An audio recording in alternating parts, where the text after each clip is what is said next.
تفسیر زبور 35 مدد کے لیے التجا۔ آیت 1 تا 3 داؤد خدا سے درخواست کرتا ہے کہ وہ اپنے آپ کو پورے طور پر مسلح کرے اور زبور نویس کے ان ظالم دشمنوں کا مقابلہ کرے جو پہلے اس کے دوست تھے۔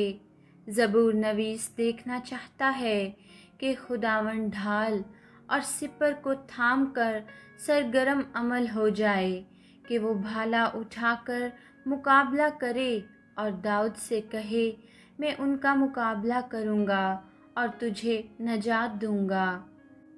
آیت 4 تا 6 یہ ان قاتلوں کے لیے ٹھیک ٹھیک انصاف ہوگا کہ وہ شرمندہ اور رسوا ہوں اور کہ ان کی شیطانی سازشیں ناکام ہو جائیں۔ یہ بالکل راست اقدام ہوگا کہ وہ بے کس اور بے بس ہو جائیں، جیسے ہوا کے آگے بھوسا ہوتا ہے، اور انہیں خداوند کا فرشتہ ہانکتا رہے۔ قبل از تجسم مسیح کے ظہور کا ایک روپ، یہ ان کے لیے درست سزا ہوگی کہ ان کی راہ اندھیری اور برف کی طرح پھسلنی ہو جائے اور خداوند کا فرشتہ ان کو رگیدتا جائے۔ آیت 7 تا 8 زبور نویس کے خلاف سازش کرنے کے لیے ان کے پاس کوئی معقول وجہ نہیں تھی، کوئی سبب نہیں تھا کہ وہ اسے کسی جنگی جانور کی طرح پکڑنے کی کوشش کریں۔ چنانچہ اب خداوند ناگہان ان پر آ پڑے اور وہ اپنے ہی جال میں پھنس جائیں۔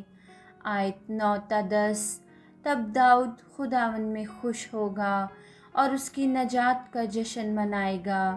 اس کا سارا تن من تسلیم کرے گا کہ خداوند کا کوئی ثانی نہیں، جو بے کس کو اس کے مخالفوں کی اعلیٰ قوتوں سے چھڑاتا اور مسکین کو غارت گر سے رہائی دلاتا ہے۔ آیت 11 تا 14 زبور نویس کی جذباتی کیفیت کو سمجھنے کے لیے ہمیں ضرور اس بات کا احساس ہونا چاہیے کہ یہ لوگ جو اس پر الزام لگا رہے ہیں کسی وقت اس کے دوست تھے۔ اب وہ اس پر ایسی باتوں کا الزام لگا رہے ہیں جن کا اسے کوئی علم نہیں۔ انہوں نے اس کی سب مہربانیوں کا نفرت سے صلہ دیا ہے۔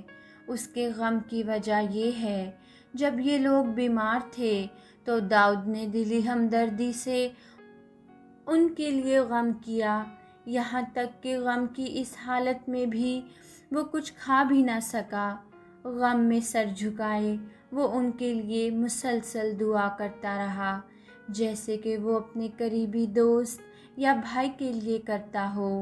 اس کا غم اس قدر شدید تھا جیسے کوئی اپنی ماں کی موت پر غم کرتا ہو۔ آیت 15 تا 16 لیکن جب داؤد پر مصیبت آئی تو وہ نخرے دکھانے لگے، بلکہ وہ متحد ہو کر اس کے خلاف الزام لگانے لگے۔ وہ بازاری لوگوں کو لے آئے کہ اسے بدنام کریں اور مسلسل اسے جلی کٹی سنائیں۔ وہ بڑی شدت سے گستاخی کے ساتھ اس پر لعن طعن کرتے تھے اور نفرت سے اس پر دانت پیستے تھے۔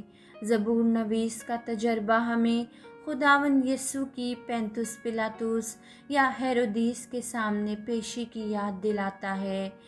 اس کا خاص اطلاق اس پر ہوتا ہے جو اس نے اس وقت برداشت کیا۔ آیت 17 تا 18 خداوند کب تک اس ساری بے انصافی کو دیکھتا رہے گا اور کچھ نہیں کرے گا؟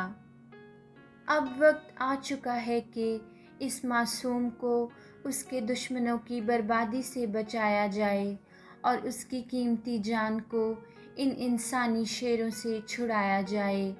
آیت 19 تا 21 یہ کس قدر پریشان کن صورتحال ہوگی اگر داؤد کے دشمنوں کو بلا وجہ اس کے زوال پر فخر کرنے کا موقع مل جائے اور وہ اپنی ظاہری فتح پر چشمک زنی کریں۔ وہ امن پسند لوگ نہیں ہیں، وہ تو صرف ملک کے امن پسند لوگوں کے خلاف جھوٹے الزام لگانا چاہتے ہیں۔ جب کبھی وہ ہلکی سی لغزش دیکھتے ہیں تو وہ کہتے ہیں آہا، جیسا کہ ہم نے پہلے کہہ دیا تھا، تم نے اسے ثابت کر دکھایا۔ آیت 22 تا 25۔ لیکن اے خداوند، تو نے بھی دیکھ لیا، تو نے ساری پریشانی کو دیکھ لیا۔ اپنے آپ کو مجھ سے علیحدہ نہ رکھ، مجھ سے بہت زیادہ دور کھڑا نہ رہ۔ اب وقت ہے کہ تو جاگ کر میرے اور میرے راست موقف کے دفاع کے لیے فیصلہ کن اقدام کر۔ میری آرزو ہے کہ تو مجھے بری کرے، کیونکہ تو ہمیشہ راستی کے کام کرتا ہے۔ ان کی خواہش کو ناکام بنا دے، کیونکہ وہ میرے زوال پر فتح کا شادیانہ بجانا چاہتے ہیں۔ انہیں یہ موقع نہ دے کہ ان کی خواہش پوری ہو جائے اور وہ مجھے نگل جانے میں کامیاب ہو جائیں۔ آیت 26۔ اے خداوند، ایسا کر کہ جو میرے گرنے پر خوشی منانا چاہتے ہیں وہ کلی طور پر بے عزت ہو جائیں۔ جس گستاخانہ رویہ سے انہوں نے میرے ساتھ سلوک کیا ہے، انہیں ذلت و رسوائی سے ملبس کر۔ آیت 27 تا 28۔ لیکن وہ سب جو میری حتمی راستی کی امید رکھتے ہیں وہ خوشی سے للکاریں اور شاد ہوں۔ وہ اس بات کے گواہ ہوں کہ تو فی الحقیقت عظیم خدا ہے، کیونکہ تو نے اپنے پرستاروں کی فلاح میں بہت گہری دلچسپی کا اظہار کیا ہے، اور میری زبان بھی خاموش نہیں ہوگی، کیونکہ یہ مسلسل تیرے انصاف کے متعلق بتاتی رہے گی کہ تو تعریف کے لائق ہے۔ آمین۔